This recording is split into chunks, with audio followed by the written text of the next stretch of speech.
Bonsoir à toutes et à tous et bienvenue pour le retour de Golasso. Effectivement, ça fait un moment qu'on ne s'est pas vu et qu'on ne s'est pas parlé, mais l'actualité fait que nous devons reprendre l'antenne pour discuter de ce qui se passe notamment au niveau des transferts. Donc on va parler de plusieurs sujets aujourd'hui et pour ça, avec moi aujourd'hui, j'ai des spécialistes, les fins gourmets du football portugais, à commencer par le patron, le boss. Alex, comment vas-tu ? Ouais, écoute, on était à Mykonos sur une plage et tu nous as appelé pour dire qu'il fallait faire des émissions. Donc voilà, on est obligé de revenir sur le devant de la scène pour parler de toutes ces actualités chaudes concernant notre pays. Donc un plaisir de tous vous retrouver et de parler foot tous ensemble une nouvelle fois. Merci pour ta disponibilité. On sait que Kevin, lui aussi, était à Mykonos avec lui. Vous étiez dans le même vol. Kevin, comment vas-tu ? Ça va. Je suis là malgré moi. On m'a un peu forcé la main. Le boss m'a dit si tu viens pas, t'es viré. Mais oui, mais bon, on en discutera plus tard. On verra. Yes. On va parler des raisons de ta tristesse, Kevin. Mais avant ça, on a un dernier qui, lui, est véritablement duplex de Mykonos avec une connexion assez pauvre, mes chers auditeurs. Mathieu, comment vas-tu ? Bonsoir Tom, bonsoir à tous nos auditeurs. Je dis bonsoir alors qu'on enregistre l'après-midi, c'est pas grave. Mais non, mais tu m'entends pas bien, mais logiquement les auditeurs doivent bien m'entendre. C'est moi qui enregistre. Parce que en fait, je sais pas pourquoi je suis là, parce qu'il n'y a aucun joueur de chez moi qui est concerné. Donc, oui, mais tu es un spécialiste hors pair et voilà, donc on a forcément besoin de toi et on a également besoin de toi pour la régie puisque tu es littéralement partout. Messieurs, on va parler des transferts du coup, de ce qui se passe un peu dans notre championnat et dans le football portugais en général. Alors au programme, Darwin, Fabio Vieira et Vitinha. Kevin, prépare-toi. Renato Sanchez qui est également pressenti ces dernières heures au Paris SG et on parlera effectivement du Paris SG avec la signature de Luis Campos et de tout ce qu'il peut et qu'il va apporter au club de la capitale.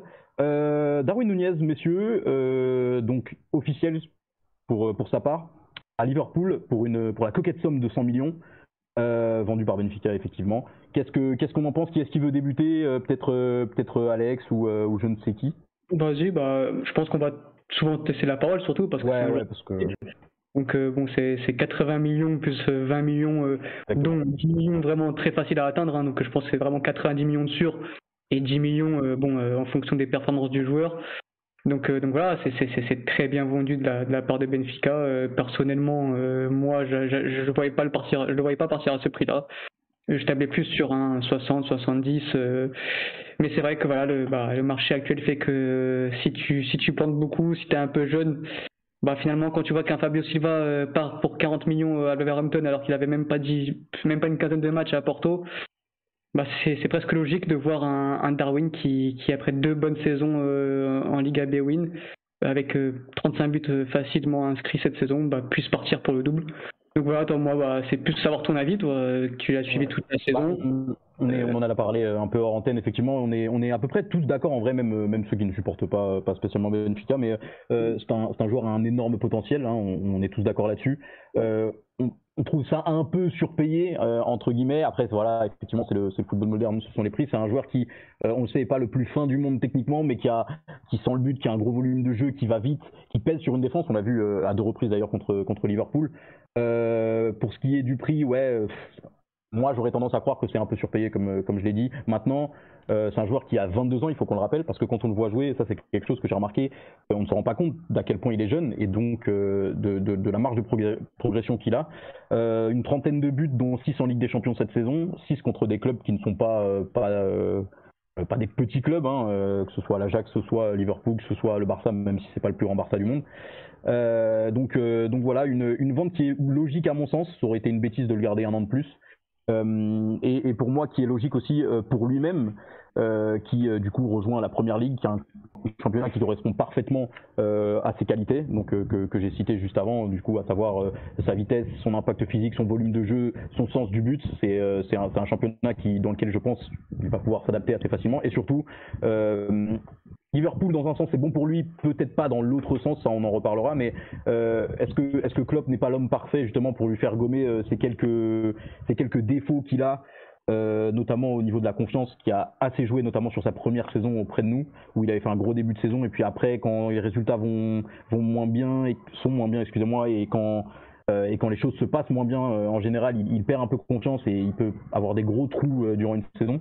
On l'a moins vu en deuxième saison du coup, mais je pense que Klopp peut également l'aider à travailler sur ça. Donc encore une fois, un joueur avec un gros potentiel qui va dans un championnat qui lui correspond bien et une vente qui était à mon sens logique et nécessaire pour Benfica. Donc à peu près tous les partis satisfaits jusqu'à preuve du contraire. À Breton, je pense, sera d'accord avec moi en disant que, comme on dit souvent, aujourd'hui, tu n'achètes plus un joueur par sa valeur marchande, mais par rapport à sa progression et ce qu'il va avoir plus tard. Et je pense vraiment que dans 1 ou 2 ans, Darwin, avec le club et tout le contexte favorable qu'il y a autour de ce joueur, pourra facilement valoir les 100 millions d'euros.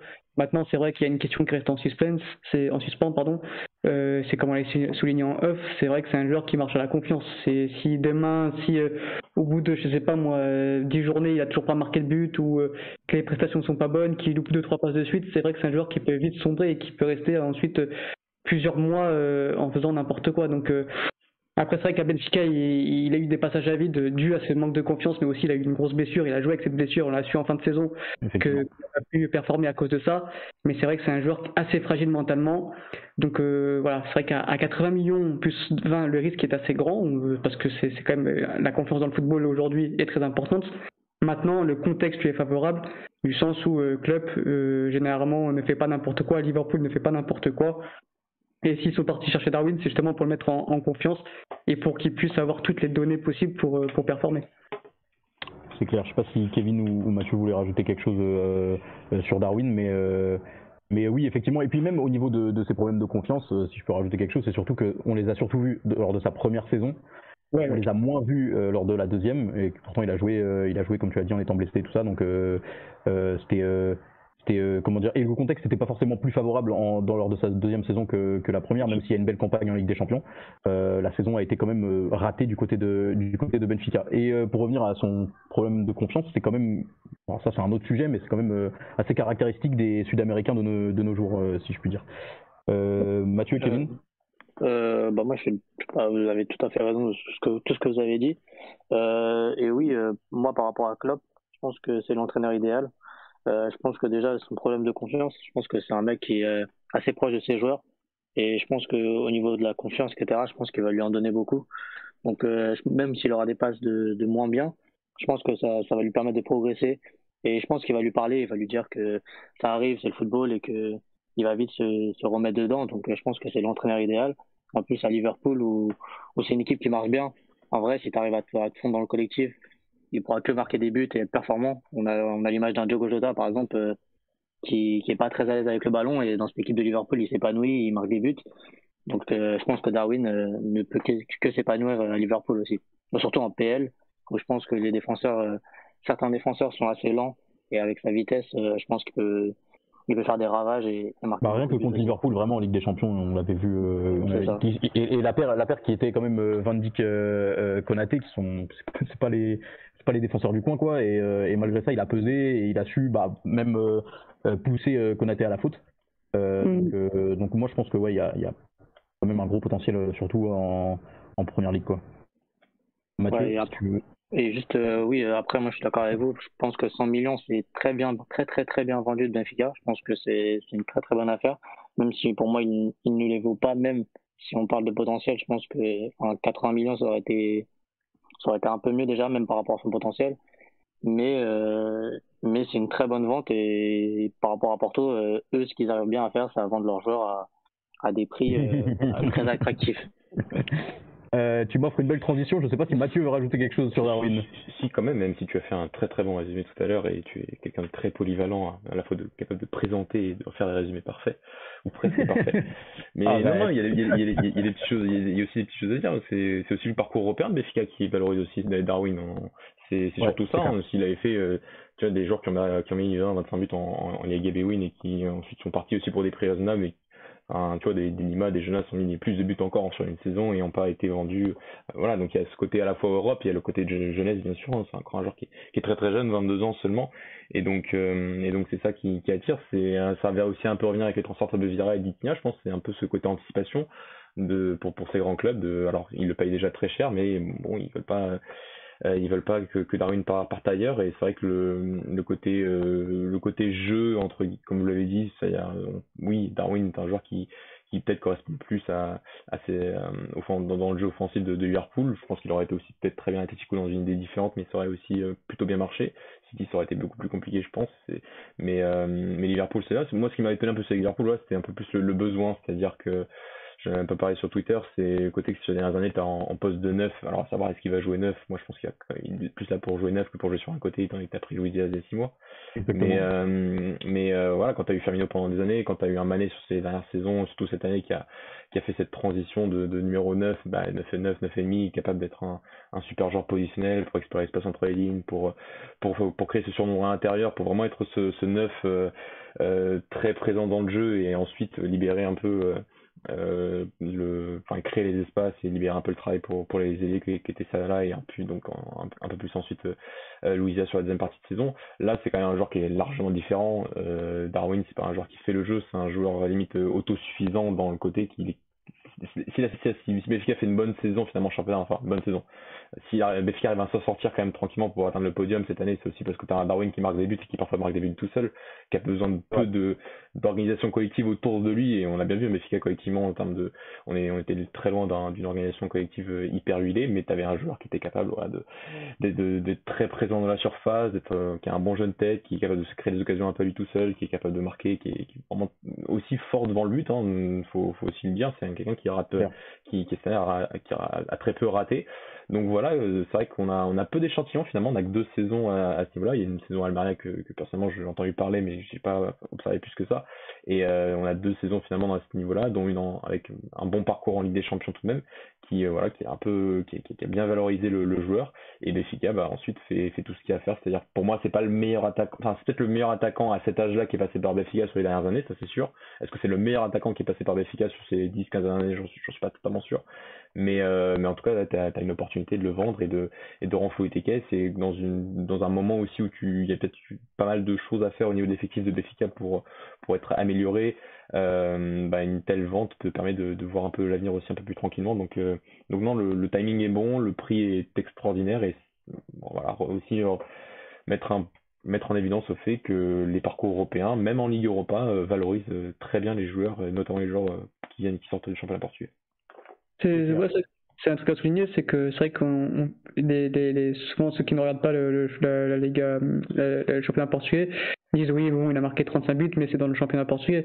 Mais ce qu'il faut savoir c'est donc qu'il a très bien performé en Ligue des Champions, mais en plus de ça il a joué dans une équipe comme l'a dit Mathieu qui était totalement à la dérive depuis 2 ans, où c'est peut-être le pire Benfica des dernières années. Donc au final il a su tirer son épingle du jeu dans un collectif qui était tout sauf huilé. Donc au final faut pas se fier justement à ces 35 buts au championnat portugais. Justement, c'est ce qui est valorisant pour lui, c'est qu'il a marqué ses buts dans un collectif qui n'était pas bon. Donc à partir de là, quand il va rentrer dans une équipe, comme vous l'avez dit, qui se connaissent parfaitement, qui est un entraîneur qui est là depuis au moins 7-8 ans, forcément, je pense qu'il va scorer, et ça, c'est une certitude.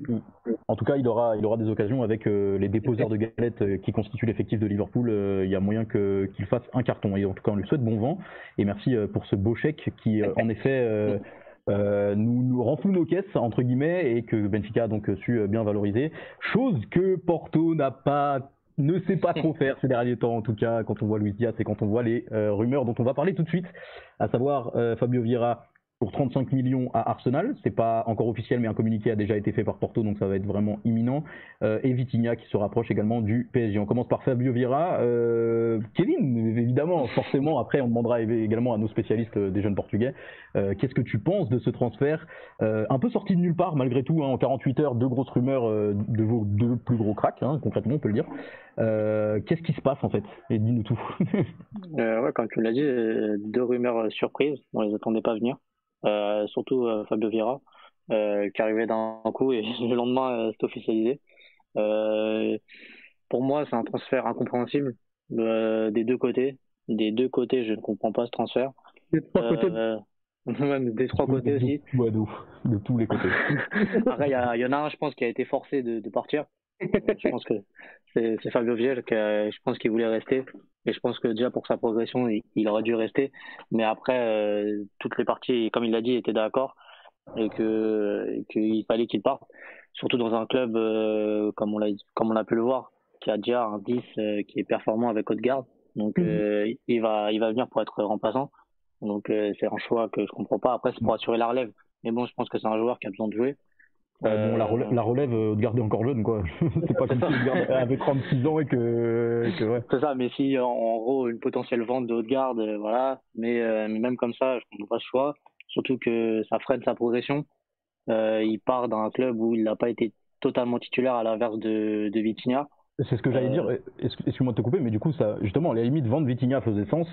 Et pour ensuite donner les clés à Fabio Vieira, qui, on le sait, a le potentiel et a déjà joué, même s'il a jamais été vraiment titulaire sur du long terme, qui pouvait prendre la relève dans un profil pas également comment dire, pas identique, mais on sait qu'il peut prendre les clés du jeu, quoi. Donc ouais, c'est ça. Pour moi je m'attendais à perdre Viting, en tout cas, parce que c'était l'un des meilleurs joueurs du championnat et j'étais sûr qu'il allait attiser l'intérêt des plus grands clubs. Mais un Fabio Vieira, il n'était pas encore l'un des meilleurs joueurs du championnat.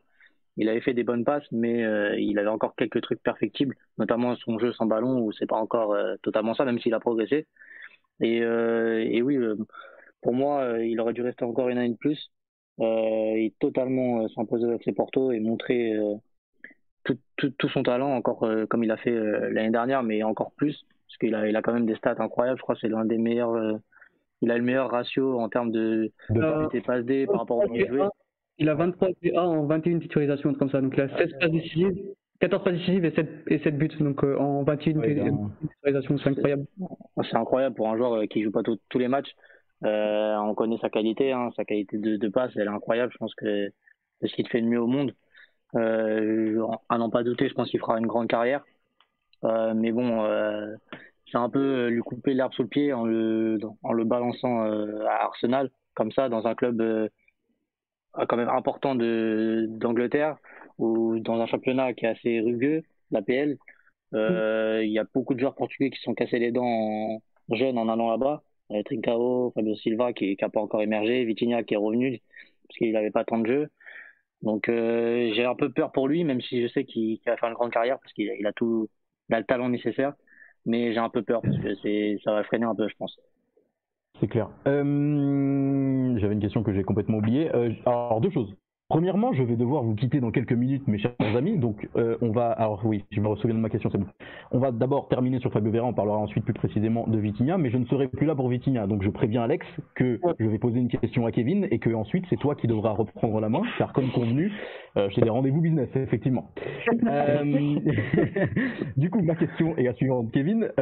Pour le coup, Fabio Vieira, même si on sait qu'il a un énorme potentiel, et que on aurait aimé qu'il reste, enfin on aurait aimé, tu aurais aimé qu'il reste, parce que moi je vais pas te mentir, je suis bien content de ses deux ventes. Est-ce que 35 millions finalement pour le peu de matchs qu'il a joué, entre guillemets, le peu de matchs, c'est bien vendu quand même, ou selon toi non?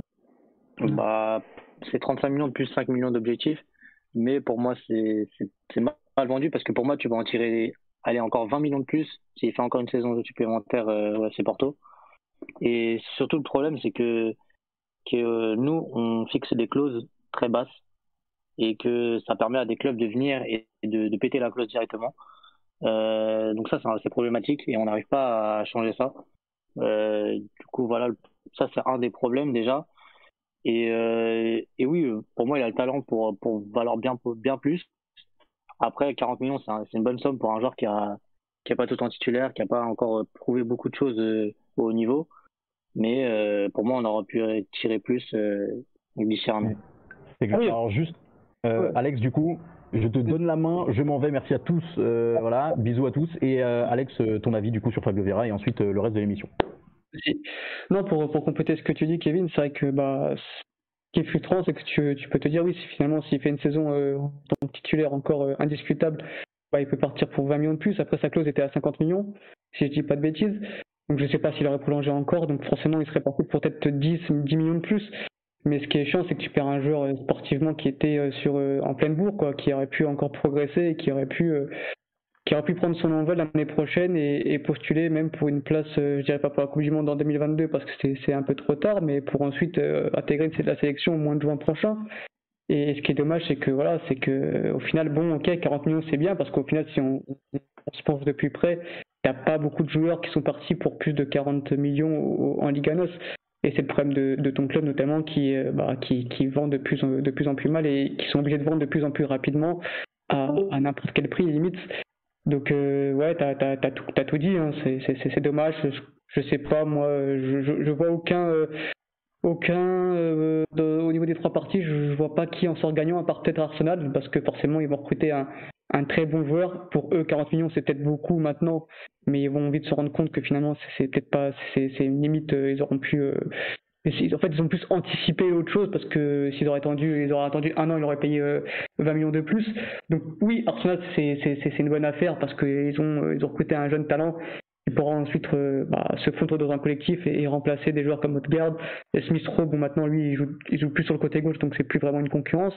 Mais c'est vrai que pour Fabio Vieira et Porto, je comprends pas trop. Porto, bon, c'est tous pourquoi on vient de le dire. Fabio Vieira, je sais pas s'il aura beaucoup de temps de jeu l'année prochaine parce qu'il y a une grosse concurrence. Alors que bon, il est encore jeune, il a besoin de jouer, à voir maintenant, à voir ce qui va se passer dans les années à venir. Mais c'est dommage de perdre un talent aussi rapidement, et c'est frustrant de la part en gros de l'avoir perdu sans avoir fait une année en tant que titulaire indiscutable.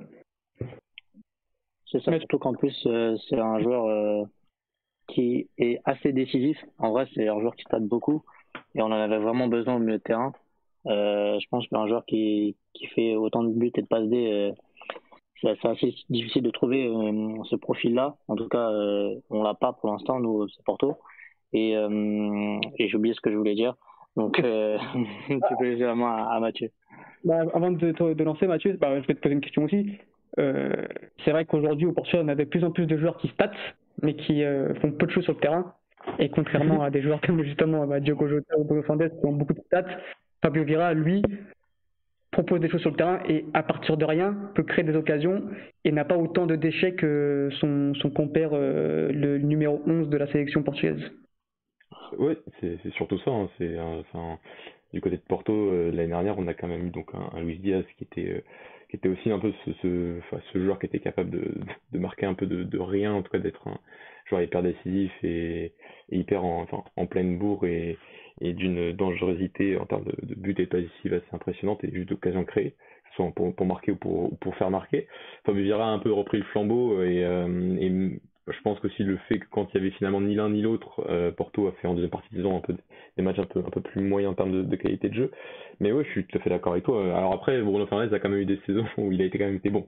Enfin, il a aussi il n'est pas parti à Manchester United pour juste en marquant beaucoup de buts, même si c'est vrai que c'était un de ses traits de son jeu et même cette année, hein, finalement, même à United, il y a quand même eu beaucoup moins de buts et de passes décisives par rapport aux années précédentes.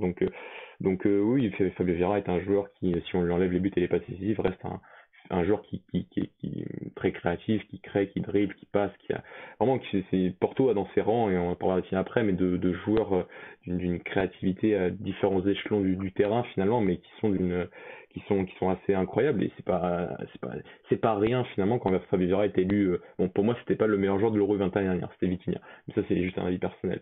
Mais il fait partie des tout meilleurs et c'est pas anodin d'être nommé meilleur joueur de l'Euro U21 des espoirs en Europe, ça traduit quelque chose. Et donc oui, c'est le talent du garçon est plus pas vrai, on passerait beaucoup de temps à parler de toutes ces caractéristiques, mais c'est surtout pour Porto un coup dur, bien sûr. Pour Arsenal, je trouve que s'ils le veulent, c'est qu'ils en ont vraiment envie. Je trouve que c'est un profil qui est quand même un peu différent d'Odegaard, dans ce fameux côté un peu décisif, un peu dangerosité aux abords de la surface de réparation qui le différencie un peu. Donc je sais pas s'ils peuvent jouer ensemble, s'il y aura une concurrence, mais c'est deux profils très créatifs, mais avec quand même des petites différences. Et je pense finalement que Arsenal anticipe pour eux 35 millions d'euros plus 5 millions de bonus. C'est pas grand chose pour un club de ce niveau-là. Et c'est juste de ne pas attendre pour Arteta, je pense, d'attendre même une année de plus pour Porto. Que de le voir ensuite avec une prolongation et ensuite une clause libératoire qui serait beaucoup plus difficile à négocier, même si Porto négocie très mal pour moi sur ce transfert, parce que 50 millions d'euros finalement c'est pas non plus impossible à atteindre et ils ont pas atteint la clause. Donc ça il faudrait limite un podcast pour parler un peu de Porto actuellement et même sur le transfert de Luis Diaz, hein. C'est un club qui, malgré des champions, financièrement est en difficulté. Donc ça se traduit avec les deux transferts qui se font quand même très rapidement, de Vitinha et Fabio Vieira. Et j'avais un dernier point que j'ai oublié. Mais pour résumer, c'est un transfert qui est brutal, je trouve aussi, voilà, pour les supporters, parce que ça se fait vraiment du jour au lendemain, et en moins de 24 heures, Porto a annoncé son communiqué à la CMVM, donc voilà, j'aurais pas aimé être à la place de Kevin, parce qu'on connaît l'amour que porte Kevin et nos compères supporters de Porto, et une grande partie des potistes envers Vitinha et Fabio Vieira. Et surtout que Fabio Vieira est lui aussi un amoureux du club. Il l'a répété déjà la semaine dernière que lui, voilà, il voulait absolument rester et qu'il serait prêt à quitter le club si vraiment le club le pousserait dehors. Et c'est vraiment, je suis pas supporter de Porto, mais je me mets à la place justement de Kevin et de nos autres collègues. Ça doit être vraiment un déchirement au cœur de devoir partir un joueur qui aime vraiment le club. Alors que voilà, Vitinha, je dis pas qu'il aime pas le club, Vitinha, je pense qu'il aime Porto, mais tu sentais qu'il avait quand même moins d'attache à Porto, que voilà, lui, limite, on savait qu'il allait partir. Enfin, j'aurais aimé qu'il fasse une saison de plus pour faire la transition avec Vitinha, mais bon, tu étais sûr à 70% que, soit 80% que s'il y avait une offre, il allait partir. Fabio Vieira, vraiment, c'était inattendu. On pensait vraiment qu'il allait rester, et au final, c'est le premier joueur à être parti, donc c'est vrai que ça fait mal, quoi. Pour vous. Ouais, surtout que c'est des panic buy ou genre en mode on a besoin de vendre, du coup on va vendre les joueurs de la formation. Alors il y a plein de joueurs tu vois, Kevin, il y a ce côté. Enfin, je le pense par exemple parce que là on a parlé un peu du timing, mais en réalité pour moi Fabio Vieira, il a 22 ans cette saison. En plus il l'a montré avec finalement le temps de jeu qui était pas si important que ça. Toutes ses qualités, hein, même en termes de but et de passif, comme l'a dit Alex tout à l'heure.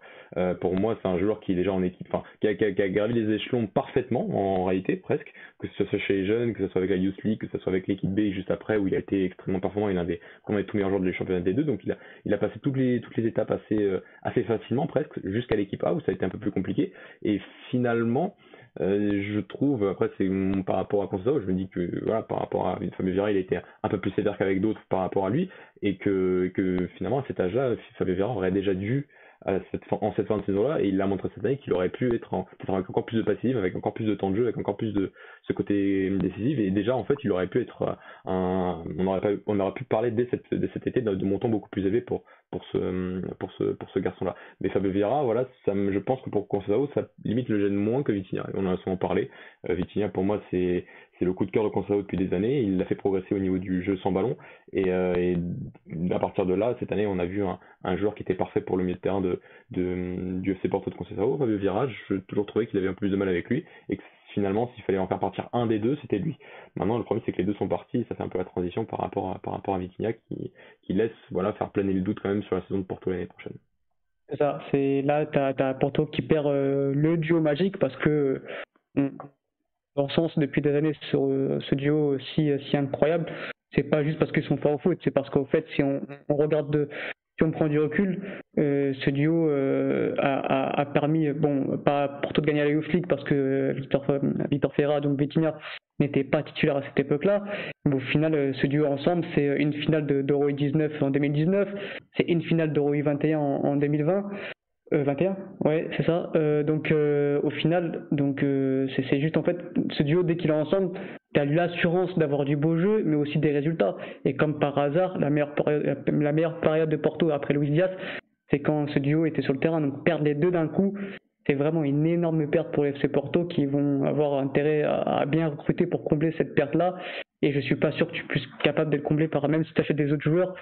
Tu perds des joueurs qui se connaissaient parfaitement et qui se trouvaient les yeux fermés. Donc voilà, à toute proportion gardée, on va pas parler de Xavi et Iniesta, mais c'est vrai qu'une fois que le Barça a perdu ce duo-là, t'es plus le grand Barça.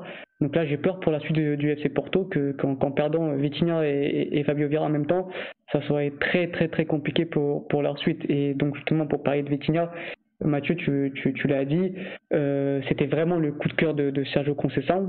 Pas le premier coup de cœur parce que le premier coup de cœur c'était Romario Barro qui a commencé la saison et ensuite il s'est blessé et n'a plus jamais retrouvé son niveau. Mais Vitinha, ouais, c'était le coup de cœur de Sergio Conceição et on sait à quel point Conceição est dur avec les jeunes. Donc à partir de là, on peut imaginer à quel point il avait pour estime Vitinha, il a fait progresser sur tous les domaines et ce qui en fait aujourd'hui un joueur presque complet. Et Kevin, je sais pas si tu vas pouvoir me compléter, mais c'est un joueur qui a aujourd'hui toutes les capacités pour jouer dans un club comme le Paris Saint-Germain, du sens où tu sens qu'il est très mûr dans son jeu, qu'il a progressé sur son jeu sans ballon, voilà, Sergio Conceição a répété souvent que le meilleur joueur avec ballon, c'était Fabio Vieira. C'est vrai que c'est lui le plus gros crack de la génération 2000, mais qu'au final, le joueur le plus complet, c'est Vitinha parce qu'il est bon avec ballon et sans ballon, il a su progresser à vitesse grand V. Et c'est peut-être pour ça qu'aujourd'hui, un club comme le Paris Saint-Germain est venu le chercher et cette fois-ci en pétant la clause, alors que bon, Fabio Vieira, c'est pas la clause. Vitinha, pour le coup, c'est Paris qui est venu casser la clause. Donc voilà, Kevin, toi, est-ce que pour moi, oui, il a largement le niveau du Paris Saint-Germain. Est-ce que toi, tu penses qu'il a encore quelques défauts qui pourraient, mettre en doute son aventure parisienne, surtout quand on sait que les supporters sont très exigeants? Pour moi, il n'y a aucun doute sur le fait qu'il va réussir. Pour moi, je pense que c'est un profil comme à la Verratti. Je pense qu'on a pu le voir, c'est un peu un profil similaire. C'est un profil qui est bon avec ballon, c'est très dur de lui prendre la balle. Il arrive à temporiser, à savoir quand faire la passe. Il a aussi cette qualité technique dans les petits espaces. Il aime bien demander, redemander. Son jeu sans ballon, il est excellent aussi. Et aussi, il a aussi cette créativité dans le dernier tiers où il peut trouver cette petite passe en louche ou cette petite passe de petite déviation qui va permettre de tout de suite créer un décalage. Mais ça, c'est très intéressant dans le football moderne. Mais pour des équipes, même pour le PSG qui va jouer face à des blocs bas, je pense que ça peut être un atout primordial. Et pour moi, il n'y a aucun doute, surtout vu le niveau des milieux PSG. Pour moi, il n'y a aucun doute sur le fait qu'il va s'installer comme un titulaire indiscutable. Donc ouais, c'est une grosse perte et c'est vrai que c'était le chouchou de Conceição, c'était un peu le régulateur au milieu de terrain. Il avait un compère avec Uribe où ils faisaient la paire. Il y en avait un qui était un peu charbonneur et lui qui régulait un peu le jeu. Et donc ça va être une grosse perte et je sais pas comment on va le remplacer. Je pense que ça va être très très compliqué. Surtout après aussi il y a le fait que le PSG pète la clause. Ça c'est vraiment un point noir parce que en vrai on aurait pu fixer une clause un peu plus haute qui aurait peut-être freiné un peu les plus grands clubs à venir le chercher. Le problème, c'est que quand tu le prolonges, il n'est pas aussi fort, Vitinha. Enfin, tu sens qu'il y a du potentiel, mais tu le prolonges, tu mets déjà une clause à 40 millions et tu te dis, bon, personne ne viendra la chercher, viendra la péter dans les mois à venir. Au final, tu n'as pas anticipé et tu te retrouves comme d'habitude en réagissant au dernier moment. Et là, ils ont vu le projet en fin de saison, quoi. Ils se sont dit, Vitinha, on va peut-être prolonger Vitinha pour augmenter sa clause. Ouais, sauf qu'il y a trop tard, quoi. Ouais, ça, pour moi, il aurait dû faire déjà il y a deux mois, ou même avant, au début d'année, quand tu vois le talent du garçon, tu te dis peut-être une cause de 40 millions, peut-être qu'elle va sauter, c'est pas assez, etc. Et au final, rien du tout, et on l'a laissé partir. Et on peut s'en prendre qu'à nous-mêmes. Après, Porto a besoin d'argent, on le sait. Donc après, passer à côté d'une offre à 40 millions, je pense que le club n'a pas pu refuser, donc on a besoin de vendre. Mais après, c'est dommage que en vrai, c'est pas dommage parce que c'est un peu les joueurs de la formation qui sont plus bankable. Donc finalement, dès que tu veux gagner de l'argent, tu vas vendre un joueur de la formation et c'est triste. C'est ça. Mathieu, le Paris Saint-Germain a enfin trouvé un milieu de terrain de ce niveau-là depuis Thiago Motta qu'on cherchait un joueur capable de combiner avec Verratti. Pour toi, est-ce que le prix est juste ou le PSG a fait une bonne affaire, ou bien est-ce que le PSG s'est fait arnaquer parce que au final il a que peut-être une seule saison de référence au plus haut niveau. Voilà, le PSG va enfin avoir deux joueurs au milieu de terrain capables de combiner. On a vu depuis plusieurs années que Verratti était un peu seul au monde, qu'il devait être le premier joueur à la relance, mais aussi être capable de venir au milieu de terrain pour être au niveau des interlignes et construire le jeu. Donc en fait il fallait deux Verratti au PSG pour être capable de gagner cette Ligue des Champions. Ils l'ont maintenant avec Vitinha. Est-ce que pour toi c'est très bien pour le PSG, ou bien ça va faire doublon, ils vont peut-être se marcher sur les pieds vu que le profil est un peu similaire, même si Vitinha est plus offensif? Voilà un peu ton avis là-dessus.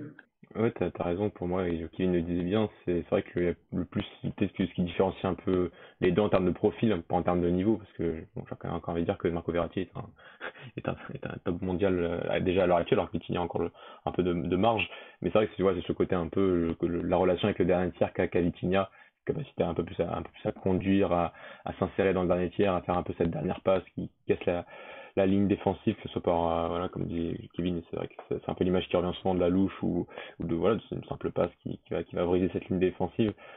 C'est ce qui le différencie un peu en termes de profil. Après, sur le côté organisation, vision du jeu, qualité de passe, résistance sous pression, capacité à jouer relayeur, mais finalement quand ils descendent et qu'ils peuvent jouer 6 en milieu défensif et organiser depuis un peu plus bas, ils le font très très bien dans leurs environnements respectifs. Maintenant ils sont dans le même environnement et c'est vrai que les profils se ressemblent, mais pour moi des profils créatifs et aussi talentueux se complètent pour moi à ce niveau-là. Et comme tu dis bien, c'est vrai qu'au PSG, si on regarde un peu les milieux de terrain aujourd'hui, enfin le niveau des milieux de terrain, il y a un peu Verratti et le reste du monde, à part Danilo, mais là on va parler d'un registre un peu plus carrément différent et qui même parfois joue défenseur central ou à des tâches bien précises comme face au Real Madrid. Donc non, c'est pour moi un recrutement pas très intelligent et ça fera après la transition avec Luis Campos, mais c'est aussi un move un peu d'anticipation parce que voilà, tu as une opportunité, tu as un club comme Porto qui travaille mal, hein, il faut le dire, ça fait 3 ans qu'on le répète, hein, ça, même malgré les titres, hein. Mais c'est vrai que des clauses à 40 millions d'euros aujourd'hui, c'est pour des joueurs de ce talent, c'est c'est dérisoire, enfin 40 même 50 hein, pour Fabio Vieira, je trouve que c'est atteignable alors que enfin à une époque tu mettais des clauses voilà, même si tu savais que ça allait pas forcément être atteinte comme Jean-Félix à 120, bon ouais, celle-là a été explosée depuis, mais voilà, ça permettait d'avoir un peu plus de pouvoir de négociation et la Porto n'avait pas du tout pour ces deux joueurs-là. Et voilà, au milieu de terrain voilà, au PSG, c'est une opportunité qu'il a fallu saisir. C'est un joueur qui est vraiment en pleine progression, qui a beaucoup progressé, comme vous l'avez dit, avec Conceição sur son jeu sans ballon. C'est pas la chose que j'aime enfin, là, mettre le plus en évidence, mais cette année, c'est pour moi, voilà, c'est son jeu avec ballon. Finalement, il lui fallait juste du temps de jeu et de la régularité voilà, dans son temps de jeu, et c'est ce qu'on a eu cette année avec Porto, et c'était une des pièces maîtresses du titre de Porto la saison dernière, et, et voilà, et donc aujourd'hui ça sera quand même un joueur au PSG qui va apporter quelque chose parce qu'il est en progression, et ça le différencie un peu des autres milieux de terrain à part Verratti et Danilo aussi, qui sont peut-être parfois un plus là en vacances qu'autre chose du côté du PSG. Donc non, c'est un move très très bien pensé, très intéressant de la part du PSG et très négatif entre guillemets pour la suite du côté du côté du FC Porto. Au final, quand on regarde le profil de Vitinha, c'est vrai que c'est à 22 ans un joueur déjà assez complet. Maintenant, c'est vrai que pour devenir un top player, il va falloir quand même qu'il progresse un peu. Je dirais pas dans le dernier geste, parce que quand il arrive sur les 30 derniers mètres, il est capable de t'inventer un geste, une frappe, une passe, une louche, comme on a l'habitude de voir depuis tous les week-ends au Portugal avec lui. Mais c'est vrai que quand on a en mémoire 2 actions, notamment l'Euro U21 l'année dernière face à l'Allemagne en finale, et là face à Porto en Europa League, où vraiment tu as l'impression qu'il n'est pas assez encore létal dans la surface. Et Renato Paiva le disait très bien avec Paulo Bernardo, si tu veux être un top player, il faudra que tu marques des buts. Donc c'est là où vraiment Vitinha pour moi devra progresser. Je sais pas ce que vous en pensez, parce que sinon ça restera un bon joueur. Mais voilà, en parlant de Verratti, c'est vrai que Verratti n'a jamais passé ce cap encore parce que au niveau stats, il n'était pas assez présent. Ouais, il y a ça, et il y a aussi le fait que pour moi il y a des moments où il doit lâcher un peu plus vite. C'est ça aussi. Ouais. Il y a aussi des fois la prise de décision un peu plus lente, et je pense que dans un championnat comme la Ligue 1, je pense qu'il devra progresser un peu plus sur ça parce qu'il aura tout de suite un adversaire sur lui. Du coup, il devra lâcher un peu plus vite sa balle, et parfois ça lui fait défaut parce qu'il fait 2-3 touches en trop. Et donc je pense il va corriger ça en tout cas, parce que sinon il va se prendre un tampon et il va devoir lâcher sa balle. Mais il y a ça aussi, et oui, le fait qu'il doit stater, parce c'est un joueur certes qui joue au milieu de terrain, mais il n'a pas énormément de buts et de passes D à son compteur. Donc ouais, je suis tout à fait d'accord avec ce que tu as dit. Comme Verratti aussi, il a aussi ce problème de finition qu'il doit améliorer. Mathieu, je voulais avoir ton avis sur cet aspect-là, un peu axe de progression de Vitinha, mais aussi sur cet aspect de lâcher la balle plus rapidement. C'est vrai que je rejoins Kevin là-dessus, même si je pense que parfois le fait de garder le ballon le plus longtemps possible pour avoir un joueur qui sort sur lui et pour ensuite pouvoir la lâcher et ainsi créer des décalages peut être aussi bénéfique dans le jeu de possession que le PSG aura face à 90% des équipes en Ligue 1. Ouais, je suis assez d'accord avec cette idée. Enfin, il y a bien sûr des fois où je rejoins Kevin sur le côté que c'est assez évident que la passe doit être faite, et donc il va tourner un peu sur lui, il va attendre un petit peu, et donc tu vas peut-être un peu rater quelques timings. C'est pas hyper fréquent non plus, mais c'est le genre de choses que quand t'as que 22 ans et que t'as déjà ce niveau-là, c'est un peu c'est du détail. Après, sur le côté, oui, il y a des fois, il faut conserver le ballon, parce que gagner un peu de temps, ou en tout cas garder le ballon un peu plus longtemps, permet d'ouvrir de nouveaux espaces, de nouvelles lignes de passe, et donc et d'attirer la pression, comme tu as dit, Alex. Donc non, c'est pas c'est un joueur qui a quand même une très bonne prise de décision, mais bon, des fois il est aussi très attaché au ballon, et donc il perd quelques timings de passe, mais bah, il est encore très jeune, et c'est le genre de choses qui relève du détail, entre guillemets, c'est-à-dire qu'il a encore le temps de progresser sur ça. Le vrai, enfin, c'est pas un souci, mais c'est vrai le truc où le côté réaction à la perte, il a beaucoup travaillé avec Conceição cette année, était l'axe majeur pour pouvoir prétendre aujourd'hui, dès cet été, pouvoir signer dans un club comme le PSG. Clairement.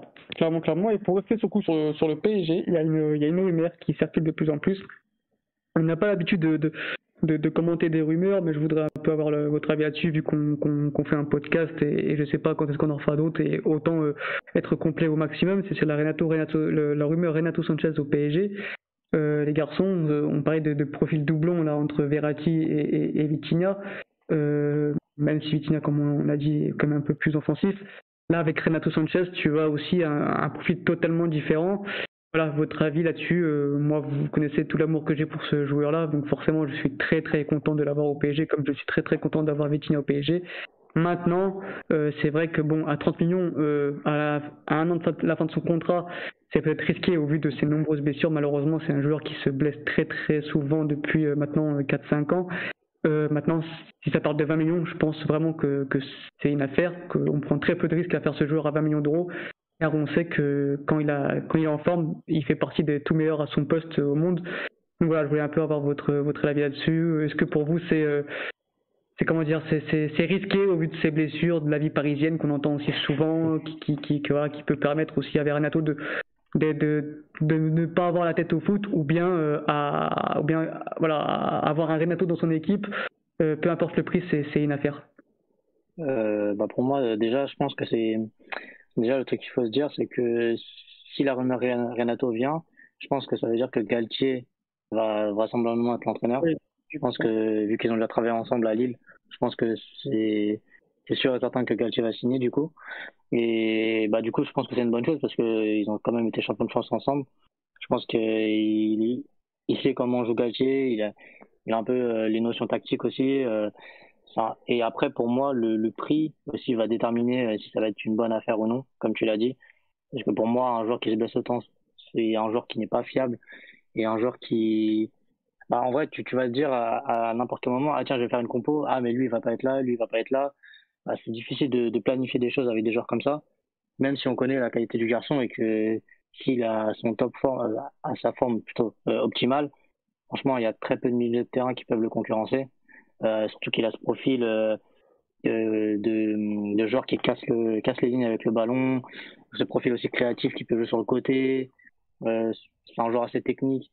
Donc, pour moi, ça serait une très bonne recrue pour le PSG aussi. Après, oui, pour moi, ça serait 20 millions max. Parce que pour moi, sinon, à partir de 30 millions, c'est très très risqué, comme tu l'as dit. Et pour moi, à 30 millions, faut pas le prendre, mais à 20 millions, vu ce que tu as au milieu de terrain, je pense qu'il peut pas faire pire. Qu'est-ce qu'il y a? C'est clair, et tu soulignes un truc important, Kevin, c'est que c'est vrai que si Renato vient et qu'il y a Galtier, qu'il y a Sacramento, qu'il y a Luis Campos, Mendes, Vitinha, Danilo, c'est un joueur, on sait, Mathieu, tu pourras me compléter sur ce joueur ensuite et donner ton avis. C'est un joueur qui a besoin d'avoir une grosse confiance de la part de ses entraîneurs, mais aussi pour être performant. Et là, si tu rajoutes tous ces éléments-là que je viens d'énoncer, Renato sera vraiment dans un bon contexte pour avoir de la confiance de la part de ses entraîneurs et de ses coéquipiers. Et à partir de là, on sait à quel point il peut venir très fort s'il est bien physiquement et qu'il a toute la confiance du staff.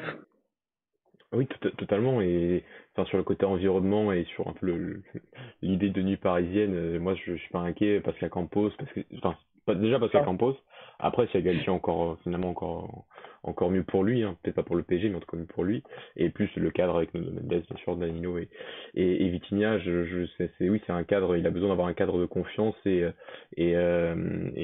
je me souviens bien quand il était même à Swansea où sa première partie de saison est absolument cataclysmique, et c'est quand Carvalhal arrive que déjà tu sens un Renato un peu plus en confiance, et donc c'est tout à fait vrai, ce côté un peu cet environnement affectif que Renato a besoin.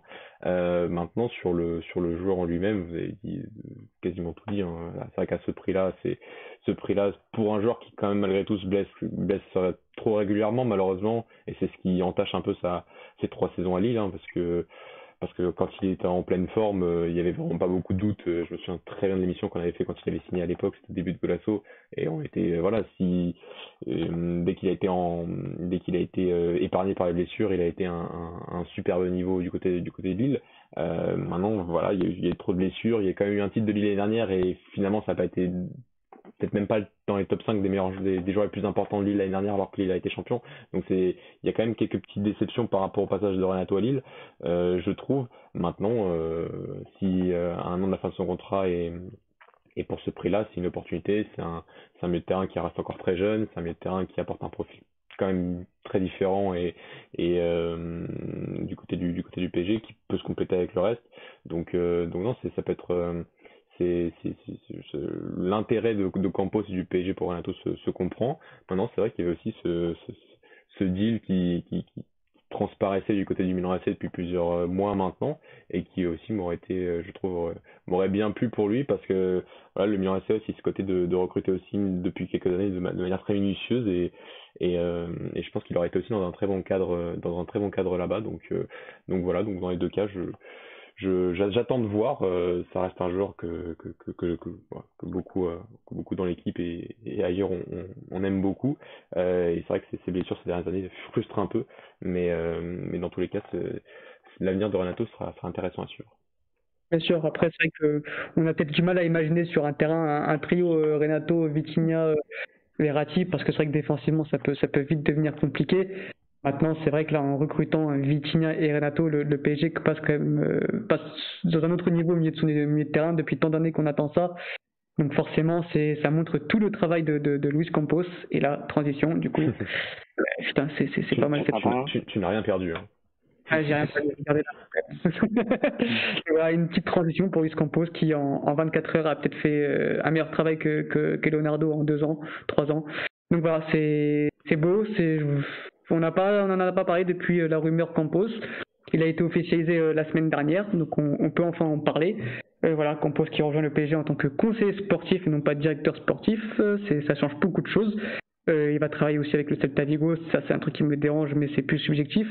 Donc voilà les garçons, un peu votre avis sur peut-être ce qui se fait de mieux au monde en tant que conseiller sportif. Un Luis Campos qui là, rien qu'avec les rumeurs Vitinha et Renato, surtout sur Vitinha, prouve que le PSG peut travailler intelligemment. C'est-à-dire que par exemple le PSG aurait pu ou l'aurait fait, même si Leonardo serait encore à la tête de la direction, serait parti chercher un De Jong à 80 millions, 90 millions, alors que là ils vont chercher un Vitinha à moitié prix, alors que le profil est assez similaire. Alors les joueurs, alors De Jong bien sûr qui a plus de réponses mondiales, De Jong est actuellement plus fort que Vitinha, mais dans 2-3 ans ça ne sera peut-être pas le cas. Donc je trouve moi Mathieu que c'est la patte Campos, c'est là où on attend Campos. Et c'est là où il va faire progresser le PSG. On attend qu'on pose dans ce domaine-là, d'aller nous chercher des joueurs à moindre prix, mais de même qualité quasiment, et pour pouvoir grandir avec eux, et que ces joueurs deviennent des références dans notre club, comme a pu le faire Verratti et Marquinhos. Oui, totalement. Et ce que je trouve, l'interrogation que j'avais quand Campos était vraiment annoncé très fortement au PSG, c'est vrai qu'on l'avait vu dans des contextes différents, Monaco, Lille, c'était des contextes assez différents en termes de recrutement qu'il fallait avoir dans ces clubs-là. C'est vrai qu'il était passé par le Real Madrid, mais c'était peut-être peut-être une autre époque et c'était un système bien différent. Donc déjà, c'est vrai que la première recrue, parce qu'on va dire qu'il n'y a que Vitinha qui est là actuellement, la première recrue en tout cas correspond bien à ce qu'on se fait d'un directeur sportif qui change un peu d'univers, mais qui reste dans ce concept de transfert intelligent et plus d'intelligence. C'est un transfert tu vois bien le besoin que tu as au milieu de terrain et tu recrutes un joueur qui est pas encore totalement à son prime, loin de là, qui est pas encore totalement aux yeux de tous, mais qui peut très prochainement s'adapter très rapidement à l'effectif, au contexte, parce que finalement au PSG ou à Porto, il va rencontrer en Ligue 1 des contextes assez similaires d'une équipe qui va avoir beaucoup le ballon et qui va aussi beaucoup de devoir débloquer certains blocs bas, blocs médians, et donc ça va pas trop le changer. Donc non, c'est le genre de transfert qu'on attend de Campos. Après, ton inquiétude de départ, elle est quand même très légitime, je trouve, sur le terme. Moi, je porte beaucoup d'importance à ce terme. Pour moi, si t'as pas de directeur sportif, c'est qu'il y a une douille derrière, hein. Que ce soit directeur du football, conseiller de je sais pas quoi. Là, actuellement, la douille, on la voit pas encore. Ce que je veux dire, à moins qu'il soit vraiment déjà dans un univers extra, ça m'étonnerait pas, hein, mais de consulting, de direction sportive, ce qu'il fait actuellement, hein. Et peut-être que c'est ça le futur, hein, je sais pas, hein. Mais en tout cas, c'est le point qu'il faut noter. C'est vrai que comme je crois certains disaient, que c'est vrai que le Celta est dans un environnement bien différent du PSG, et donc les besoins ne sont pas les mêmes et donc les réponses ne sont pas du tout les mêmes, donc il n'y aura pas d'interférence. Maintenant, du côté du PSG, tu fais quand même, parce que voilà, on a fait un podcast pour un autre média, Alex, il y a 2 jours, et on se disait bien que le directeur sportif, c'est pas qu'un recruteur, c'est pas qu'un chef du recrutement, c'est une personnalité, et c'est les mots de Campos le dit très bien, c'est un spécialiste pour trouver des spécialistes. C'est pas que les spécialistes du recrutement, c'est des spécialistes de la nutrition, des spécialistes de la médecine, kinésithérapeutes, des analyses vidéo, tout ça. Donc juste conseiller du recrutement, c'est un peu léger pour ce qui est actuellement du côté du PSG, et donc je pense qu'il faudra quand même une autre figure forte, qui ne soit pas trop qui s'interpose pas trop, bien sûr, mais une autre figure forte pour gérer un peu tout ce qu'il y a autour et qui ne soit pas que le recrutement du côté du Paris Saint-Germain. C'est ça qui me dérange, c'est que un directeur sportif, c'est à son terme, directeur. C'est-à-dire que tu gères vraiment tout le sportif. Et là, moi, j'ai l'impression que Luis Campos s'est vraiment pris que pour donner des conseils, dire moi je veux tel joueur, voilà, fin. Et en fait, non, un directeur sportif, c'est gère toute la logistique. On en a parlé longuement il y a 2 jours, justement avec Pedro Alves dans le podcast qui sortira, je pense, demain, sur un autre média. Et voilà, pour moi. Surtout sur l'énorme chantier du PSG, tu dois être là à plein temps. Et en fait, on a appris que limite Campos travaillera de chez lui à Monaco, donc ce sera en limite en télétravail. Et c'est ça qui, moi, me dérange, c'est qu'on a besoin d'un homme fort qui puisse diriger toute la direction sportive, que ce soit des jeunes jusqu'aux seniors. Et là, on a l'impression que Campos est juste pris pour ses qualités de scout, limite, de son très bon œil. Alors que non, c'est Campos, ça va plus loin que ça. C'est vraiment, Mathieu et Kevin, je pense aussi, tu as écouté plusieurs podcasts. Quand tu l'entends parler, c'est un garçon qui n'est plus que dans le scouting, c'est un homme qui sait tout virer, qui connaît le football par cœur et les directions sportives par cœur. Et moi, voilà, c'est ça qui me dérange, c'est qu'on le prend comme conseiller sportif. Après, c'est son choix, hein, c'est lui qui veut être conseiller sportif. Maintenant, est-ce qu'il l'aurait fait ailleurs, est-ce qu'il l'aurait fait au Real, je sais pas. C'est ça qui me dérange, c'est que j'ai l'impression que vu que c'est le PSG, bon, vas-y, on utilise le terme de conseiller, et comme ça, je pourrais faire un peu autre chose à côté, alors qu'on sait très bien que je pense pas que tu puisses mélanger les 2 projets du Celta et du PSG, tellement déjà un projet te demande énormément de temps. Donc voilà, je sais pas comment il va faire, comment il va se débrouiller, mais voilà, Kevin, toi, je voulais un peu avoir ton avis là-dessus sur la qualité de Campos. On la connaît tous, et on s'en est déjà aperçu avec ces 2 rumeurs, Vitinha et Renato Sanchez. Toi, comment tu vois gérer ces 2 fonctions-là? Est-ce que c'est possible, ou bien je pense qu'il va devoir déléguer quand même beaucoup de choses pour le Celta, quoi. Pour moi, je pense que déjà c'est assez compliqué d'être directeur sportif au PSG. Je pense que c'est peut-être pour ça qu'il n'a pas accepté. Je pense qu'il doit gérer trop de trucs, et je pense qu'il n'avait pas envie de peut-être de se mettre dans un environnement où peut-être il y aura beaucoup de mecs qui seront en contradiction avec ce qu'il fait. Je pense que c'est peut-être pour ça aussi qu'il a voulu juste avoir ce rôle de conseiller, où il s'est dit peut-être il va prendre des petites commissions par-ci par-là, et il va faire du taf comme ça. Et je pense qu'il voulait pas avoir ce rôle de directeur sportif même au sein du PSG. Je pense que c'est mon avis personnel en tout cas, mais je pense que c'est ça. Il sera Antero qui va avoir ce rôle-là. Ouais, c'est ça, je pense à Antero, vu qu'ils ont une bonne relation les deux. Et du coup, après, c'est vous les maîtres de Campos, vous connaissez tout sur lui, mais vous avez déjà tout dit. Et moi, ce que j'aime bien, c'est surtout le timing, parce que c'est surtout les transferts là sont bouclés très rapidement, et c'est fait avant la pré-saison.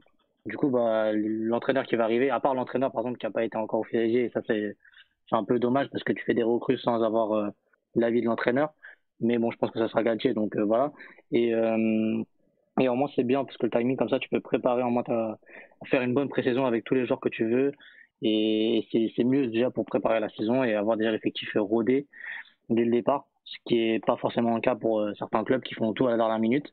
Je ne dirais pas de nom, et qui n'ont pas vraiment de planification sportive. Donc du coup, je pense que c'est une bonne chose. C'est ça, Mathieu, c'est pour dire une dernière chose sur Campos. C'est un directeur sportif qui mène ses dossiers dans l'ombre. C'est vrai qu'on connaît très peu ses dossiers, tout est fait en cachette, et surtout c'est un homme qui est capable de recruter pour l'immédiat, mais aussi pour le futur. Le cas Vitinha est représentatif de ce qui est Campos, c'est-à-dire qu'il prend Vitinha en se disant écoute, ce joueur-là va nous apporter immédiatement parce qu'il a un profil dont on a besoin, mais c'est aussi un joueur qui dans l'avenir va pouvoir remplacer un puzzle. Et il parle souvent de ce puzzle-là, et donc là, en l'occurrence, Verratti. C'est-à-dire que là, Vitinha va répondre immédiatement aux besoins, mais dans les années futures, il va remplacer Verratti. Et c'est là où on voit vraiment que Campos est vraiment au-dessus de tous les autres directeurs sportifs. Oui, il a démontré ses facultés déjà à de nombreuses reprises, avec des projets qui sont plus qu'à succès, que ce soit Monaco ou à Lille. On dépasse le cadre, pour moi, dans ces deux projets-là, juste le cadre du bon travail, pas vraiment de succès, parce que tu vas bien au-delà des attentes qui étaient potentiellement fixées au départ. Donc oui, cette notion de puzzle est très présente dans toutes ces interviews, et donc ça fait sens. En fait, c'est vrai que le côté pas avoir encore d'entraîneur, enfin je pense que lui il a son entraîneur depuis longtemps, mais que là il s'est déjà un peu confronté à la bureaucratie parisienne entre le PSG et le Qatar, et donc qui voulait sûrement Zidane au départ, et pas forcément lui, mais voilà, je pense que la question de l'entraîneur va être réglée finalement bientôt, heureusement, parce que on est quand même 19 jours, mais voilà, ce côté anticipation et ce côté de savoir exactement qu'est-ce qu'il faut faire pour le court, moyen et long terme, ça Campos le maîtrise absolument, et voilà, il n'y a qu'un transfert, et c'est que ce Vitinha qui remplit un peu finalement ce qu'on attend de lui en termes de recrutement. Maintenant, il faudra aussi voir les autres transferts, que ce soit Nato, que ce soit aussi les autres postes, parce que je pense pas qu'il y ait que des mecs terrain que le PSG a besoin. Mais sur ce premier transfert, on voit déjà un peu la patte Campos, c'est évident. C'est clair. Bon les garçons, je pense qu'on a été assez complet sur tous les sujets. Est-ce que vous voulez rajouter quelque chose sur les sujets qu'on a évoqués? Donc je résume: Darwin, Fabio Vieira, Vitinha, Renato Sanchez et Luis Campos. Donc voilà, je vous laisse la parole pour si vous avez quelque chose d'autre à rajouter sur ces sujets-là. Non, c'est tout, à part dire à Mathieu qu'il nous laisse Carmo à 10 millions, ça serait très bien. Ça 10 millions, bah oui, mais pourquoi encore, hein. Tu veux qu'on te paye aussi pour que tu le prennes, c'est ça aussi? Ouais, ça va, vous nous avez déjà assez arnaqué. Ah non, vous arnaquez tout seul. Hein. Ouais. Vous nous donnez quelques millions là, donc ça va bien se passer. Non, sur Carmo, c'est vrai que la machine médiatico-portugaise fonctionne à plein temps depuis hier, pour essayer de faire croire que Carmo est un joueur pour le FC Porto, alors que c'est un joueur pour bien plus haut, mais bon, ça c'est mon avis. Et donc voilà, je pense qu'il y a par rapport, pour une petite conclusion, on voit déjà quand même de gros transferts au niveau du Portugal sur ces dernières semaines, donc c'est pour des grands clubs et pour l'étranger. Il y a d'autres joueurs qui sont quand même annoncés sur le départ, que ce soit des Palin, que ce soit des Matheus Nunes, que ce soit même David Carmo, ce genre qui est déjà une offre de Wolfsburg, donc l'étranger s'intéresse au Portugal, donc c'est valorisant. Et donc je sais pas si ce sera le dernier podcast à ce niveau-là, parce que le mercato, ce début de mercato au Portugal est assez effervescent, mais intéressant à suivre. Non, on en refera d'autres. C'est vrai que il faut trouver du temps, et c'est vrai qu'on peut pas non plus faire des podcasts à chaque rumeur, sinon on s'en sort plus. Donc on attend vraiment que les choses soient officielles pour pouvoir en parler concrètement et ne pas se faire, ne pas nous prendre une clim comme on a l'habitude d'en voir. Et c'est vrai que oui, c'est vrai que c'est très valorisant pour notre championnat de voir autant de rumeurs, même si forcément on aimerait garder à peu près nos joueurs un peu plus longtemps que 1 ou 2 ans. Mais c'est comme ça, c'est la réalité du marché, c'est la réalité économique de notre pays. Les garçons, est-ce que vous avez une mention spéciale avant de nous quitter? Oh là, la mention spéciale. Ça s'est fait tellement vite que je n'en ai pas trouvé. Ricardo Horta, reste s'il te plaît. Tu seras mieux ici. Pourquoi aller dans un club qui n'est même pas encore sûr d'aller en Ligue des Champions? Y a pas... Non, voilà. Ça fait pas aussi des transferts qui pourraient être évoqués, mais cette fois-ci au niveau interne. Mais à Braga, on est un peu inquiet parce que tout le monde s'intéresse aux nos joueurs. C'est pas encore parti, donc je sais pas. Tu vas avoir des joueurs qui vont peut-être commencer la préparation et qui vont partir au milieu ou au mois d'août, et ça, c'est le genre de truc que j'aime pas du tout, mais on a le temps d'en reparler. Kevin, est-ce que tu as une petite mention spéciale? Mention spéciale au FC Porto, et j'espère que tu vas investir beaucoup d'argent. Non, tu n'as pas d'argent. Ouais, ben là, tu braves. Ils vont devoir sortir ses clés parce que là, vu les 2 départs qui sont actés là, je pense qu'ils vont devoir se racheter, et surtout que s'ils veulent garder Conceição, ils vont devoir investir. Ouais. Après, on n'a pas parlé de Vitinha, mais tu as peut-être un peu anticipé avec Eustak. Alors bien sûr, le niveau n'est pas le même, mais tu peux le valoriser. Tu peux valoriser un joueur comme Eustak. Tu vois, finalement t'as un semblant de remplaçant quand même pour le début de saison finalement, et ça reste quand même un bon joueur et qui peut peut-être devenir un très bon joueur avec Conceição. Après, Fabio Vieira, oui, ça va être dur à remplacer. Ça va être très dur. Bah là, j'ai vu qu'il y avait une rumeur sur André Almeida, donc ouais, c'est un bon joueur aussi. Ouais, c'est un bon joueur. C'est pas le même type de joueur. C'est pas le même type de joueur et c'est pas le même niveau, je trouve. André Almeida, moi, sa progression me laisse encore un peu perplexe, mais bon, c'est mon avis. Et ben moi, ma petite mention spéciale au tournoi Lopez da Silva qui a commencé aujourd'hui sur Canal 11, où vous pouvez suivre tout le coup. C'est peut-être le plus gros tournoi U14 en Europe. Donc voilà, il y a sûrement le nouveau Vitinha, le nouveau ce que vous voulez qui est en train de jouer actuellement. Donc voilà, c'est disponible sur Canal 11. C'est une application qui est payante 5 €. Ça va, c'est pas trop cher. Il n'y a pas eu d'inflation à ce niveau-là pour l'instant. Donc voilà, j'espère que cette émission, ce podcast plutôt, vous a plu. Ça a été assez long, assez complet. Si vous voulez connaître les dernières actualités chaudes du moment, c'est ici que ça se passe et on se dit à très bientôt. Ciao, ciao. Salut. Ciao. Ciao.